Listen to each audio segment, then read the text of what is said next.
वरचा पाडायला लागलाय, वरचा एवढा दिसत नाही तर संध्याकाळ झाली. राहू दे चल. पत्र्यावर पण हे काय इथं काय आहे त्या दोन, तिथं भिंत दोन ते नाही आहेत. हात पदत निघल का बघ हा. बरं. 2 आंबेत परत तिला हे झाड काढता आहे ना येणार त्याच्या खाली तिथे 2 आहेत. नाही. इकडच्या साईडला काहीच नाही, एकाच इथं एक फांदीला आंबा लागले. आहे. बाटलीनंच गेलं तर निघाल ना, निघ. नाही तर पटरा पडत आहे का, काढते का ती बाटली.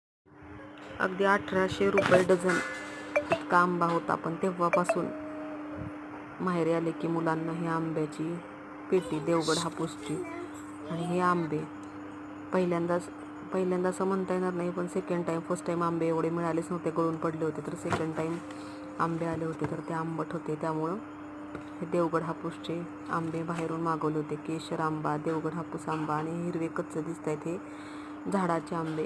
कोईला एकदम आंबट आंबा आहे म्हणून हे मुलांसाठी मागवले भरपूर असे देवगड हापूस आणि केशरचे आंबे.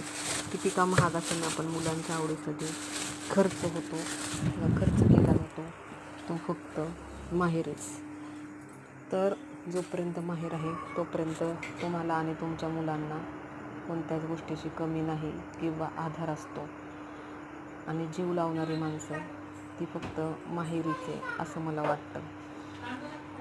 तर बघा पटकन सांगा.